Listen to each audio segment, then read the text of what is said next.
Assalamualaikum warahmatullahi wabarakatuh. Waalaikumsalam warahmatullahi wabarakatuh. Selamat pagi anak-anak, apa kabarnya hari ini? Selamat pagi Ibu, Alhamdulillah baik. Bu, baik. Alhamdulillah ya, semuanya masih diberikan kesehatan oleh Allah Subhanahu wa taala. Baik, sebelum memulai pelajaran kita hari ini, alangkah lebih baiknya kita membaca doa terlebih dahulu. Baca doa dimulai. Selesai. Nah, Ibu akan mulai absen terlebih dahulu ya. Panik ya semua. Amanda Rivia. Hadir Ibu. Elsa Agustiara. Hadir Ibu. Rika Mustika. Hadir Bu. Baik. Selvi Agustin. Hadir Bu, maaf ya, videonya tidak nyala soalnya jaringannya susah Bu. Ya, tidak apa-apa. Desi. Hadir Bu. Nah, ya, alhamdulillah ya. Semua hari ini pada hadir. Nah, baik. Pada pertemuan kali ini kita akan membahas tema 2, yaitu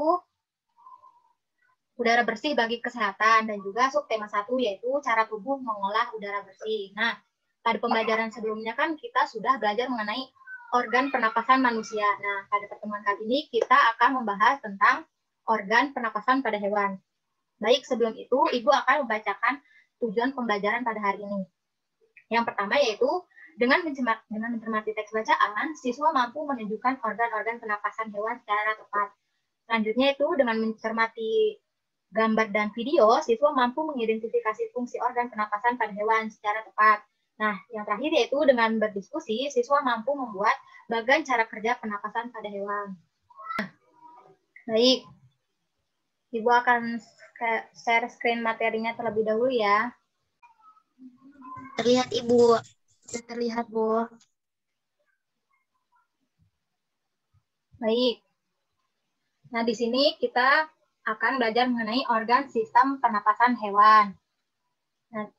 Nah, di sini kita pertama yaitu ada membaca. Ayo, di sini ada teks yang berjudul Dayu dan Ikan Hias. Di sini ada yang bersedia ingin membacanya? Apa tulisannya terlihat jelas? Iya Ibu, tulisannya buram. Oh ya sudah. Baik, Ibu akan membaca ya. Di sini ada teks yang berjudul Dayu dan Ikan Hias. Dayu memelihara banyak ikan hias berjenis ikan mas koki. Ikan-ikan hias itu dipelihara dalam sebuah akuarium. Setiap hari Dayu memberi makan ikan-ikannya. Dayu juga rutin membersihkan akuarium, lalu mengganti airnya dengan air bersih. Kegiatan itu ia lakukan seminggu sekali. Dayu senang melihat ikan-ikan di dalam akuarium. Itu berenang ke sana kemari. Dayu memperhatikan saat mulut ikan-ikan itu terbuka dan menutup, seolah ikan-ikan tersebut selalu menelan air. Dayu bertanya-tanya apa yang dilakukan ikan-ikan itu. Nah, di sini ada yang pernah tidak memperhatikan mulut-mulut ikan. Kenapa mulut ikan itu saat berenang selalu membuka dan menutup mulutnya? Ada yang tahu kenapa? Untuk bernapas bukan Bu? Ya, betul. Yang mengambil oksigen. Untuk bernapas. Nah, ikan tuh membuka dan menutup mulutnya itu untuk bernapas. Yaitu saat membuka mulutnya yaitu mengambil oksigen dan akan mengeluarkan karbon dioksida melalui insangnya. Nah, di sini terdapat macam-macam hewan yang akan kita bahas. Yang pertama itu ada cacing tanah, serangga, ikan, amfibi, reptil, burung, dan juga yang terakhir yaitu mamalia. Yang pertama yaitu ada cacing tanah. Nah, cacing tanah ini tidak mempunyai alat pernapasan khusus. Cacing bernafas melalui permukaan kulit. Maka dari itu, cacing selalu basah dan berlendir untuk memudahkan penyerapan oksigen dari udara. Nah, kalian tahu kan cacing itu hidupnya tinggal di mana? Ada yang tahu? Di tanah Bu. Di dalam tanah Ibu. Karena tanah itu selalu lembab, makanya cacing suka menyukai tempat lembab dan menjaga supaya kulit tubuhnya itu selalu basah dan berlendir. Nah, di sini Ibu akan menyajikan sebuah video. Perhatikan ya anak-anak. Baik Ibu. Lembek, bergerak, panjang, sering basah. Apakah itu? Cacing. Cacing menyukai tempat lembab dan bernafas melalui permukaan kulit. Kulit cacing terjaga kelembapannya, sehingga selalu basah dan berlendir yang memudahkan penyerapan oksigen dari udara. Melalui pembuluh darah di permukaan kulit yang tipis, oksigen diikat oleh darah dan diedarkan ke seluruh tubuh. Zat sisa pembakaran yang berupa karbon dioksida dan uap air dikeluarkan dari tubuh melalui permukaan kulit. Darah cacing mampu mengikat oksigen karena mengandung hemoglobin.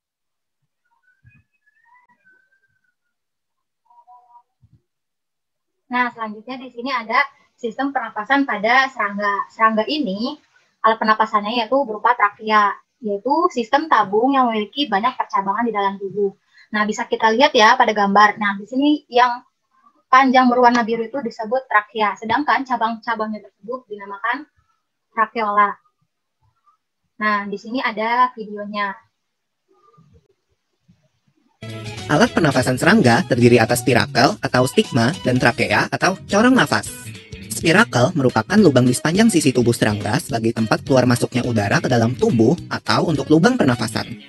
Trakea itu kan pembuluh-pembuluh darah yang bercabang-cabang yang memenuhi seluruh bagian tubuh serangga, Pipo. Ya Lula, sedangkan pembuluh yang paling halus disebut trakeol. Peredaran udara ke seluruh tubuh dilakukan dengan bantuan otot yang bergerak memompa aktif disebut sistem trakea. Nah, selanjutnya yaitu ada sistem pernapasan pada ikan. Nah, kalian pernah kan pasti memperhatikan ada terdapat di samping kepala ikan itu terdapat merah-merah. Ada yang tahu apa itu dinamakannya? Insang, Bu. Ya, betul, insang. Insang itu adalah organ khusus, yaitu organ pernapasan ikan. Di sini, insang ini berbentuk lembaran tipis berwarna merah muda dan selalu lembab. Nah, di sini ada videonya ya. Perhatikan. Sebagai hewan yang hidup di air, ikan memiliki alat pernafasan unik yang dapat menyaring oksigen di dalam air yang disebut insang. Insang terdiri atas lengkung insang, lembaran insang, dan tutuk insang. Lengkung insang berwarna putih dan terdapat gerigi insang sebagai alat penyaring udara pernafasan. Lalu, lembaran insang berbentuk seperti sisik. Insang pada ikan berjumlah 4 lembar, yang terletak di sebelah kiri dan kanan kepala yang dilindungi tutup insang berbentuk setengah lingkaran.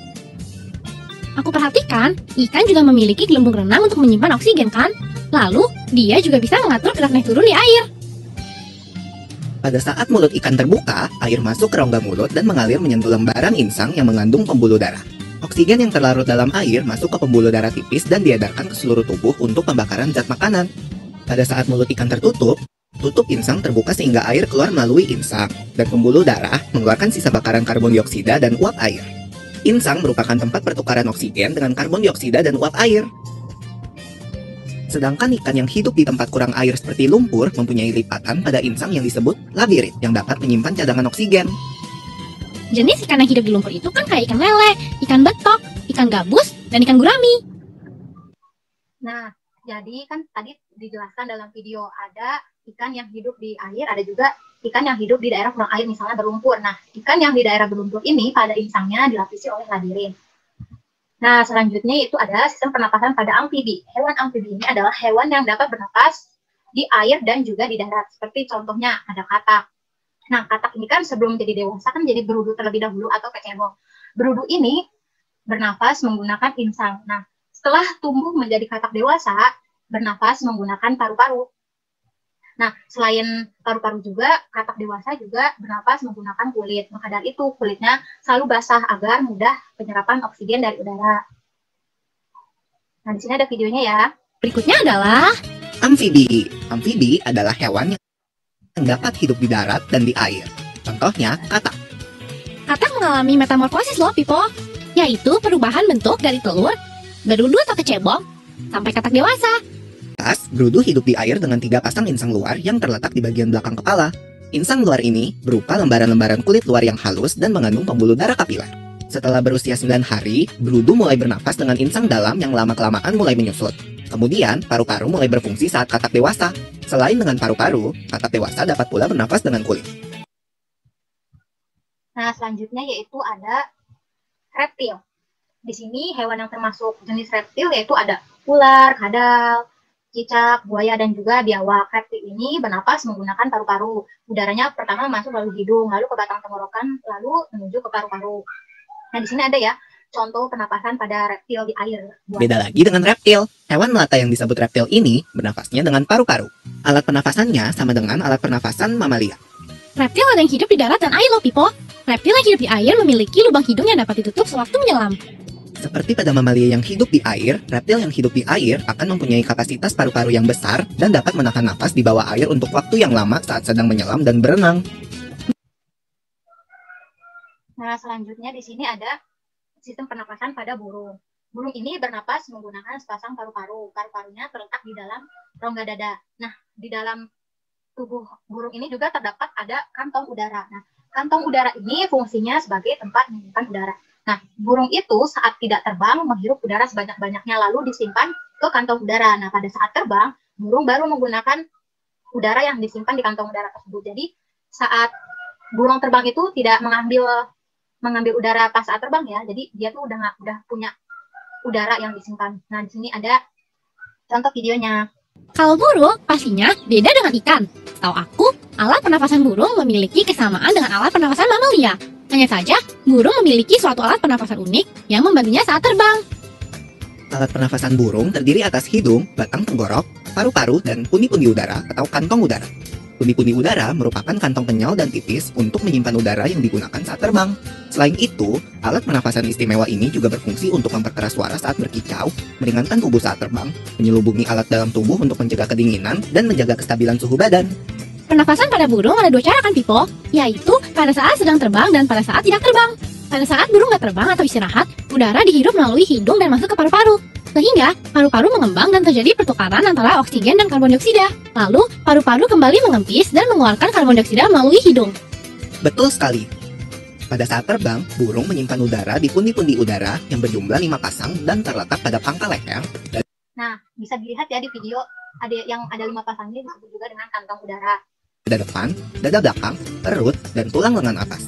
Udara masuk melalui hidung dan menuju pundi-pundi udara saat burung tidak mengepakkan sayapnya. Dan udara keluar menuju paru-paru saat burung menurunkan sayapnya dan mengempiskan pundi-pundi udara. Wow! Kemudian, saat sayap terangkat, pundi-pundi udara akan mengembang kembali dan membawa karbon dioksida dari paru-paru. Dengan demikian, udara yang di pundi-pundi udara bertukar antara oksigen dan karbon dioksida. Keren! Nah, yang terakhir di sini ada hewan mamalia, yaitu hewan yang menyusui. Nah, mamalia ini terdapat 2 jenisnya. Yang pertama ada mamalia darat dan juga air. Seperti yang di darat itu ada kambing, sapi, kuda, dan juga kerbau. Kalau misalnya air itu ada paus, duyung, dan juga lumba-lumba. Nah, pada mamalia darat ini bernapas menggunakan hidung, pangkal tenggorok, batang tenggorok, dan juga paru-paru. Sedangkan untuk mamalia air nih, contohnya seperti lumba-lumba. Apa kalian pernah lihat lumba-lumba di atas kepalanya ini ada bolongan? Ada yang pernah lihat?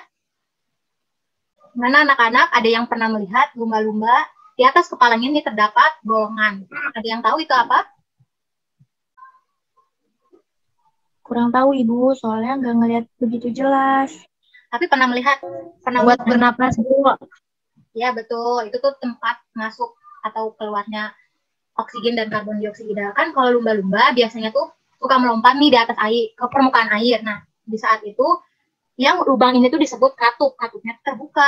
Nah, pada saat itu lumba-lumba menghirup oksigen serta mengeluarkan karbon dioksida. Mamalia adalah hewan yang menyusui anaknya. Alat pernafasan mamalia yang hidup di darat mirip dengan alat pernafasan manusia, yaitu hidung, pangkal tenggorok, batang tenggorok, dan paru-paru. Mamalia bukan hanya hewan yang hidup di darat saja kan, Pipo? Soalnya, setahu aku ada beberapa jenis mamalia yang hidup di air. Mamalia yang hidup di air juga bernafas dengan paru-paru kan? Iya, tapi dilengkapi dengan katup pada hidungnya. Katup itu menutup saat menyelam dan kebuka waktu muncul di permukaan air untuk mengambil oksigen dan mengeluarkan karbon dioksida dan uap air. Contoh mamalia yang hidup di air itu lumba-lumba, paus, dan dugong. Baik, nah setelah penjelasan tadi, di sini Ibu akan memberikan tugas. Tugasnya tugasnya buatlah bagian cara kerja organ pernapasan. Pilih ya di antara ikan ataupun cacing tanah. Di sini kalian karena online, jadi bisa meminta bantuan kepada orang tua. Baik. Ada yang ingin ditanyakan mengenai pembahasan yang Ibu sudah tadi jelaskan mengenai organ pernapasan pada hewan. Ada yang ingin ditanyakan?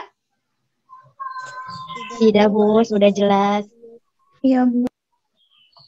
Baik, di sini Ibu akan bertanya. Ada yang bisa menyebutkan organ sistem pernapasan pada ikan? Ada yang bisa menyebutkan? Elsa, Ibu. Baik, Elsa, silakan. Ada insang, Ibu. Ya, betul, insang.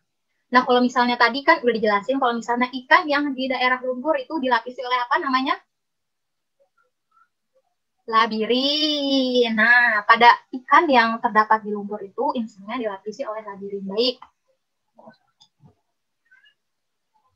Baik, Ibu akhiri ya pelajaran pada hari ini. Jangan lupa dikerjakan tugasnya. Nanti Ibu akan mengirimkan LKPD-nya di WhatsApp group.